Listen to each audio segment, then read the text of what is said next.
The weight of the day pressed against Miss Holder's heavy and unrelenting. It wasn't just about today, though it weighs. About every day before it, the smell.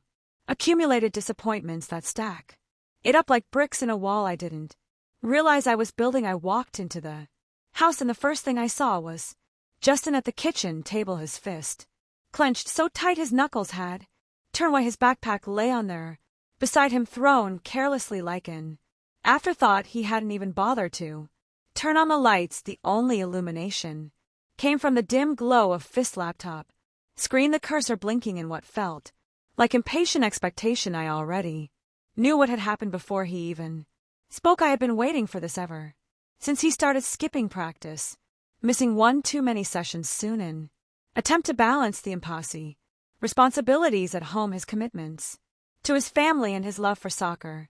The silence between you stretched thick with unspoken words I could hear. The distant hum of their refrigerator, the soft tick of the clock in the wall. I stepped forward, reached, got my finger slipping through his hair in a familiar, comforting motion. He let out a slow breath, the tension in his holders easing just slightly under my touch. I messed up, he said finally, his voice hoarse. I didn't say anything, had knew the answer already.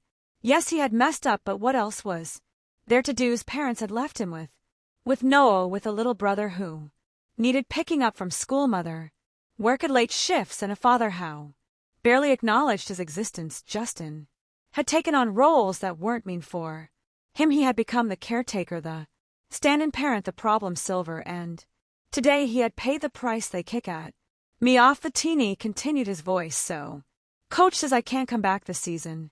I exhaled slowly, sitting down across from him. I'm sorry, Justin. His jaw tightened. I was just trying to help. They needed me. I know. He shook his head, that frustration rolling off him in waves. I should have done better. I should have figured it out. I could see the exhaustion in his eyes, the way he was holding himself together by sheer willpower. I wanted to tell him that it wasn't his fault, that it was unfair, that life shouldn't make a 17-year-old choose between his dreams and his obligations.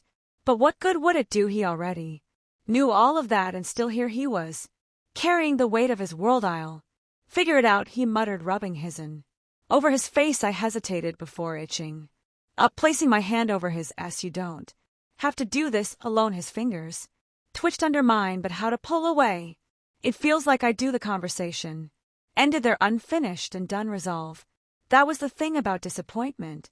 Didn't always come with a neat little race solution. Somatized, it just sat in the air, heavy and inescapable. Later that night I found him hunched over his laptop, the glow casting sharp shadows over his face. He was typing, deleting, rewriting, agonizing over every word in the email to his CO. I watched from the doorway for a long moment, the weight in my chest growing heavier. When he finally pressed send, his fingers hovered over the keyboard as if waiting for something, maybe asking chance, maybe just a little bit of F. The next morning I was there when his phone, she barely glanced at it at first, but when he finally did, his entire body went still. Would I ask it softly? He turned the screen toward meth, words almost too good to be true. You can come back one last chance, don't waste. A long breath shuddered out, oim, and then without warning he turned that toward me, wrapping his arms around me, a tight, almost desperate hug. I stiffened at first, caught off guard, but then I relaxed, letting myself sink into there.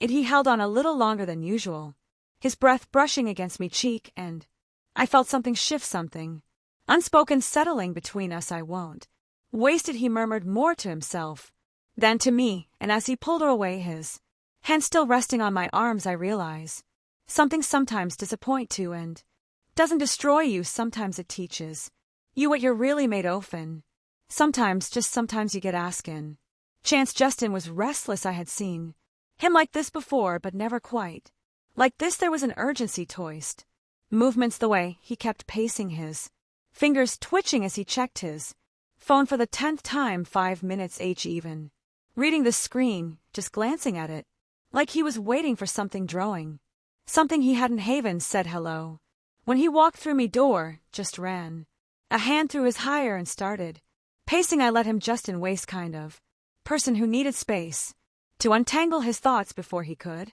Speak them out loud. I learned a long time ago that pushing him wouldn't get him anywhere, so I waited curled up on the couch watching him out of the corner.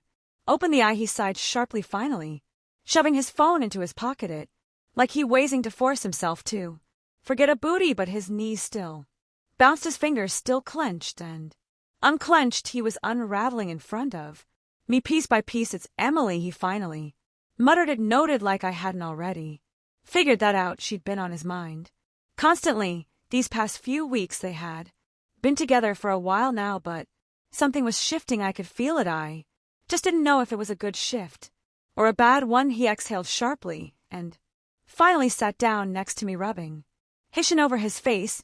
I don't know, this is getting serious, and I don't know if I'm doing this right. There it was. I stewed and carefully, his fingers digging into his knees. His Hi Justin wasn't the kind of guy who go nervous easily. He was steady, reliable, but when it came to emotion, it came to the things that really mattered. He was careful to the point of paralysis. I reached out, laying my hand over his fingers twitched then, but he didn't pull away. You're overthinking, I murmured.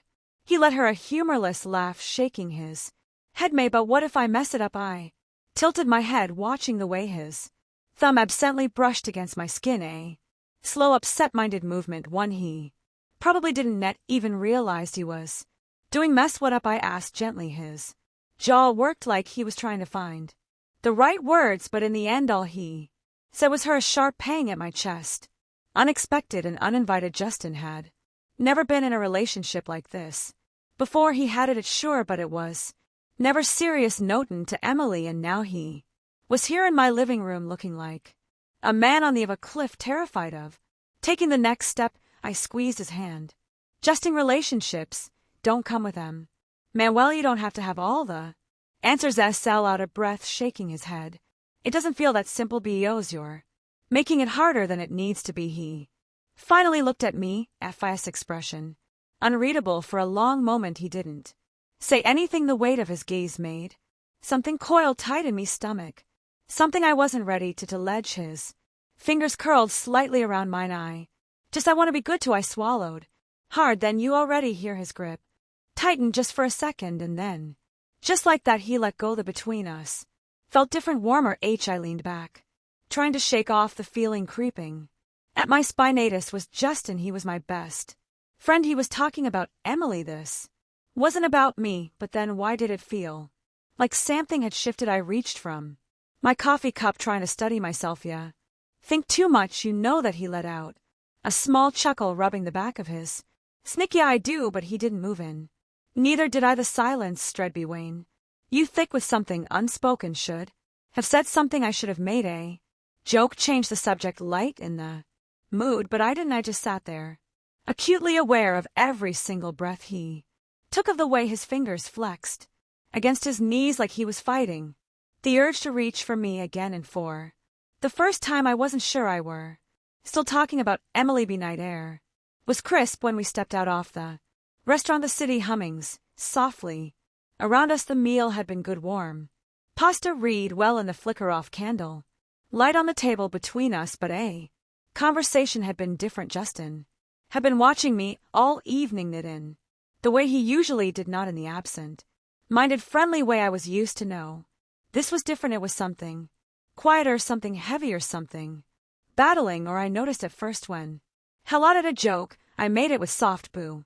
This gaze didn't move away as quickly as it should if he wasn't just reacting, was memorizing. And I noticed it again when his fingers brushed against mine while reaching for the bread basket. A casual accident, something neither of you should have thought twice about, but the way his eyes flickered toward men fewer, like he was waiting to see I would acknowledge it, told me it wasn't just an accident at all. He was thinking about something I just didn't know what. No, as we walked side by side through cool night, the space between us felt smaller than it should have. My arms were wrapped around myself for warmth, and I could already feel the goosebumps sparking along my skin. Without a word, Justin shrugged off his jacket and dripped over my shoulder as I froze, not because of the gesture itself. He hadn't things like this before, but because of the way his hands lingered after, the way his Fingertips brushed against Myra's whose touch barely there but somehow burning.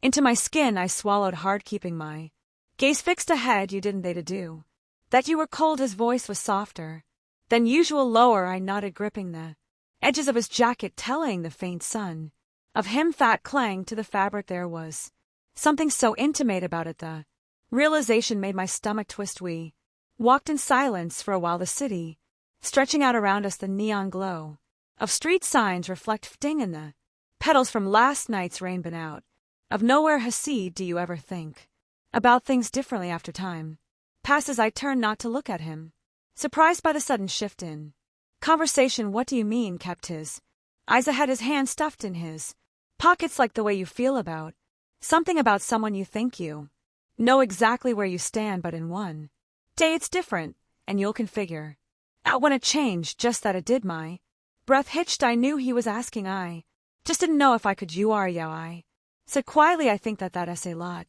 Justin let out a slow breath, his shoulders relaxing slightly. I thought so too. I should have stopped to the I should have changed this if Lad made a joke. Anything to steer us back into safer territory, but I didn't. Instead, I stopped walking. Justin took 2 more steps before realizing I wasn't beside him anymore. When he turned back, his face was unreadable, but his eyes, high sighs, were so full of something that I felt my stomach twist. I should go home and should say goodnight. I should remind him that Emily was waiting for him. Faith had already made his choice, but I didn't move. Neither did he. The tension between us thickened, stretched, became of something almost unbearable, and then he took a step closer. I felt my heart pounding, my pulse thrown against that base of my throat. This was Justin. This was my best friend. This was dangerous.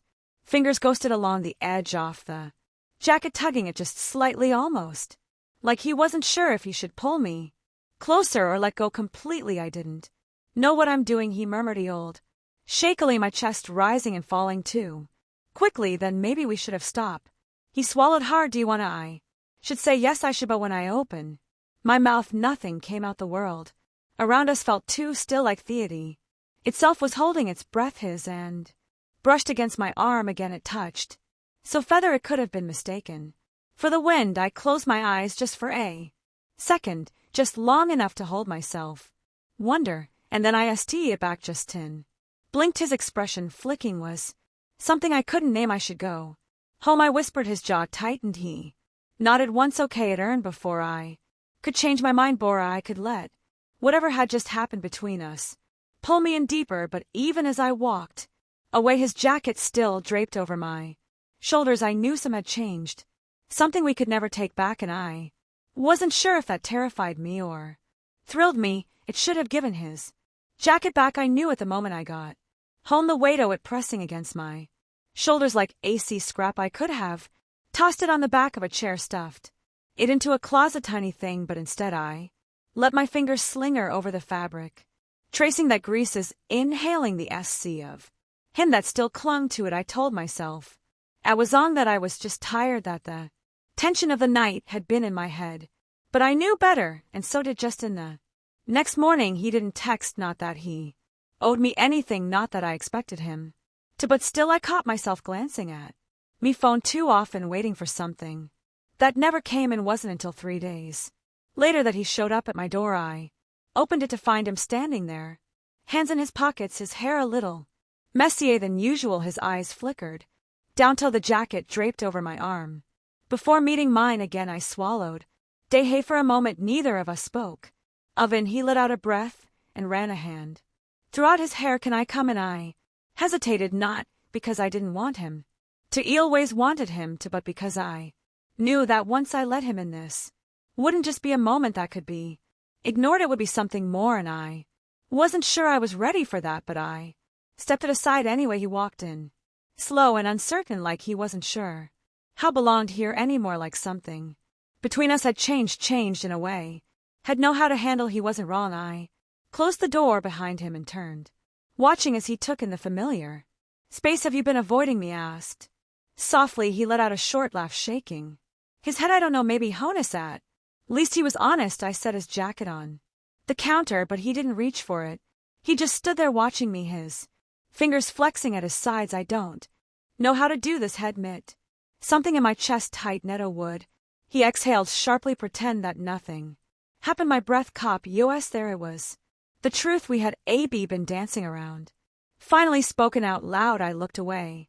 Justin, I don't mean to make things weird. He interrupted quickly. I can't stop thinking about it. I closed my eyes. You should have stopped thinking about it, eh? Pet of silence, then softer. Do you want to stop thinking about it? I opened my eyes and met his gaze. It was unfair. The way he looked at me like he was searching for an answer he already knew.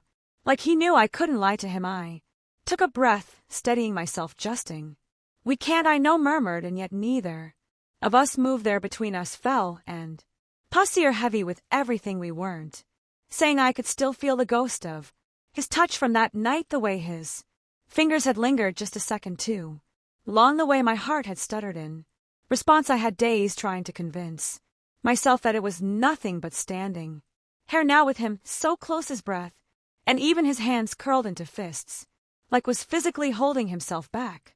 Ik knew that was a lie. He took a slow step closer, not enough to touch, but almost. I felt my pulse quicken. Tell me to go, he whispered. I opened my mouth and then closed it because I couldn't. I should have needed to, but I couldn't.